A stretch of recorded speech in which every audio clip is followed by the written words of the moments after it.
I need you to realize and accept that there is only one philosophy that I have embraced under the Coach's Corner's umbrella, and that is that we are the common denominator in every situation. So I can't blame them, they, her, and him. I am stepping up to the plate, and I realize it's all me. Not that it's all about me, but it's all about the legacy for those that come behind me to achieve a height of success that I can't even imagine.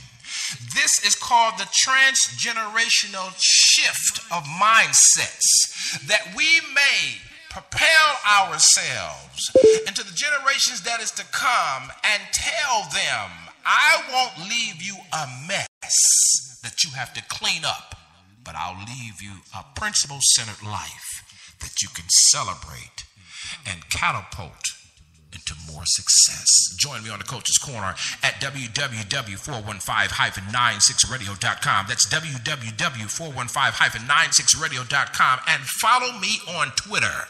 That's the only way you can keep up with the coach. That's right, DCC is in the house on SIBN Radio. Tune in. I want to ask you a question. Who's coaching you? Who's asking you the tough questions? Who's telling you, man, you're the common denominator to all of your issues and challenges? Who's telling you, man, all day long, you become the magnetic pulse that attracts to you both good and bad? I want to be your life coach. I want to be the one that cheers you on to the finish line. I want to be the one that you ask the tough questions. And it doesn't mean that I have all the answers, but that means that you have a partner, someone who believes in you, not the you see right now, but the you can't imagine, the you that you are to become, the you were destined to be. I always say we both need the positive and the negative. It's not enough to have the knowledge of the matter, but we must have the wisdom as well. For wisdom settles it. And that's what I want to offer you as you join me on the Coach's Corner. I want to offer you the wisdom of the matter. Maybe it might be relationships, talking about our campaigns for more, for life, the dark room of our subconscious, our spiritual journey, whatever it is. I want to be there to encourage you, to build you, to challenge you, to cheer you on to the finish line. I'm qualified to do this. Why? Because I'm you. That's right. Welcome to another edition of the Coach's Corner. I'm Marcus Salette, a.k.a. The Coach, and thank you so much for joining us on today. As I approach this microphone, I admit and confess that I have my own set of personal and professional challenges. The wisdom that I'm bringing to this microphone is from the folly of my own life, from the foolishness of my own mistakes. And I hope I can earn the right to speak into your life. Today we're going to just briefly talk about black parents fighting for our boys. It seems like not only are we dying physically in the streets because we don't meet the criteria of human dignity, but we're also dying in systematic problem systems such as public schools, public educational venues. So, needless to say, I'm appreciative of all those of you that have joined us on the various platforms where we air. Thank you so much for visiting www.415-96radio.com for your 24 daily foundational inspiration and motivation to get you to the finish line. And for those of you that have joined our media registry at www.415 or we support SelectUSATV.com. Let's get to work.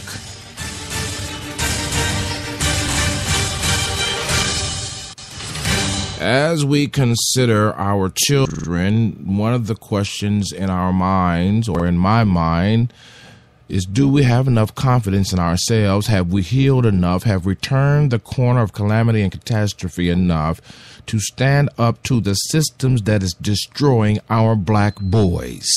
I am sorry, but I do not no longer subscribe to the arguments from black pulpits, to the arguments from homes in the hood, from communities that are broken, that black boys are hopeless, thugs, players, pimps. What I want to really say is that for at least 2 or 3 decades, we have allowed systems to rape, to pimp, to challenge us beyond measure, beyond the human sphere of meeting those challenges. And we have sat by on the sideline. Only a few people have stayed on the forefront. And many of us were victims of systems coming up as black men going from boys to manhood.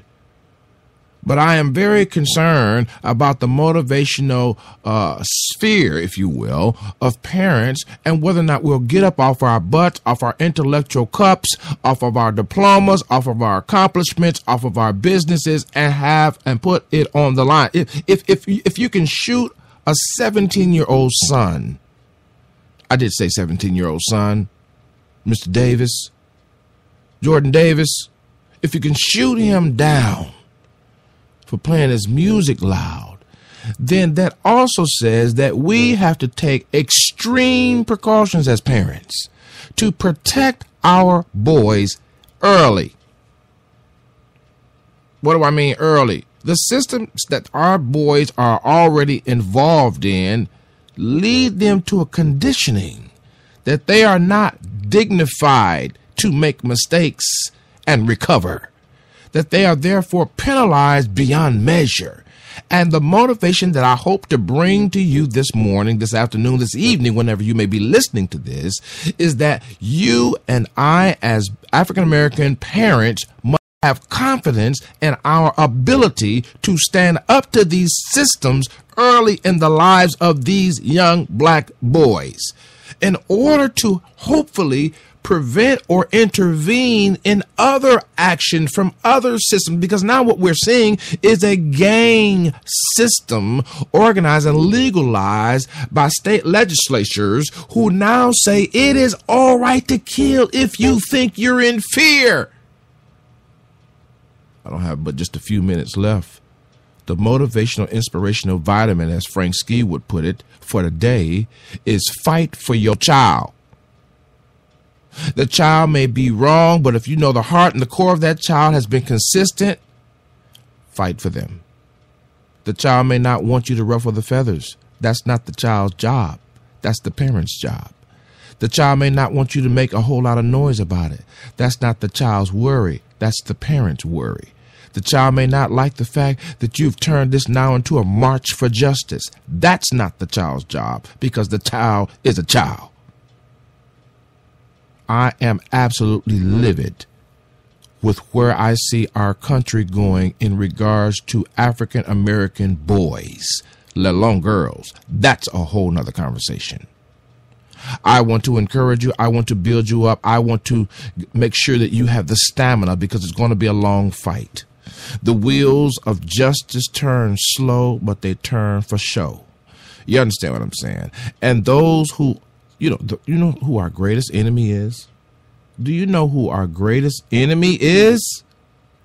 Our greatest enemy are those of our own kind who sell us out for a rule book, who sell us out for a gathering, a handful of facts that don't even measure the reputation and the character of the child that's being either accused or overpunished or what have you.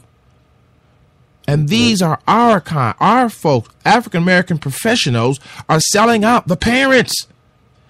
There are too many African-American professionals who are more afraid of non-involvement parents than parents that are involved. I need some help. And I don't have time to go, but you need to tune in. Follow me on Twitter. We're going to be hitting this up soon on SIBN Atlanta Talk Radio. SIBN Atlanta. Go to www.sibnatlanta.com if you want more information about that show. My time is up. I want you to have confidence today to take care of who you are so that you can take care of your young man. Or your young girl in this case, in some cases, because the girls are going through just as much hell as the boys are going through. My name is Marcus Salette, aka the Coach, and I approved this message.